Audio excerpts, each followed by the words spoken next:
Brought to you by Penguin.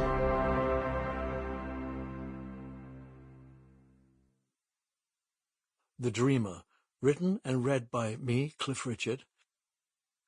This book is about my wildest dreams and how they all came true. Fans, of course, have played a major role in those dreams, and I dedicate this book to all of you. Introduction. Some might say a lucky one. All my life I've been a dreamer. Some might say a lucky one. For every dream come true, many come undone. That line came from a song called Rise Up, which was released in 2018. And as well as playing lead guitar in my band for years, Terry Britton has written and produced some of my biggest hits. Terry has penned tunes for me that are known all over the world, such as Carrie and, of course, Devil Woman. Yet I think this may be the most important song he ever co-wrote for me. All my life I've been a dreamer. Some might say a lucky one. In many ways, my life has been a dream. It was a dream that began one sunny spring day in 1956 when, aged 15, I heard Elvis Presley's Heartbreak Hotel blaring from a car window in Hertfordshire.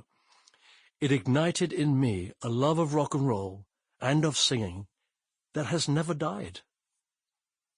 My life changed that day, and ever since I have pursued my dream avidly and doggedly. I have been lucky enough that it has come true. I've enjoyed success beyond my wildest imaginings in Britain and also around the world. Yes, I've been a dreamer, and I would say a lucky one.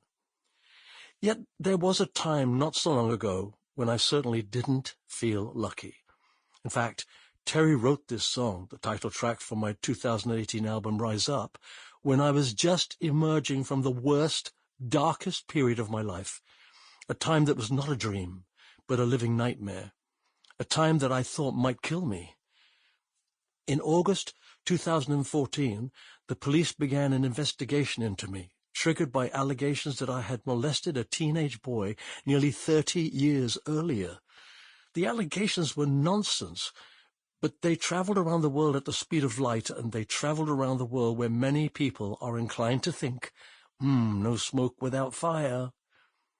They became known so quickly because when the police raided my British home, the BBC, an institution that I love, saw fit to broadcast the raid live on TV.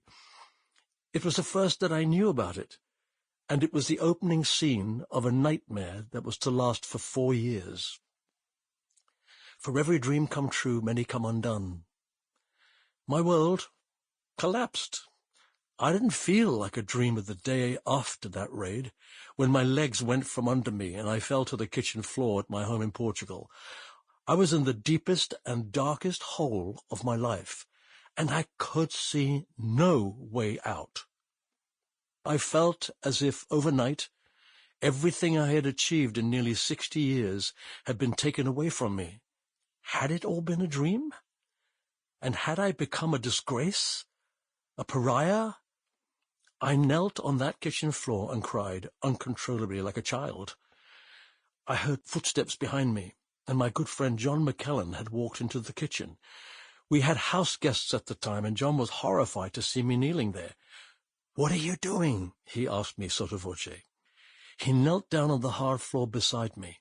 "Look, did you do this thing they are accusing you of?" he asked me gently. "Of course not." "No. And have you ever done anything like that?" "Of course not."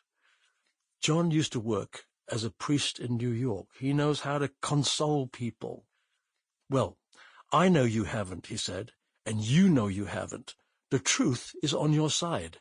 So what are you doing there? Get up, and hold your head up. You have nothing to feel guilty about or to cry about." John was right, but it took me 2 years of heartache and pain to clear my name and to show people that sometimes there is smoke without any fire at all.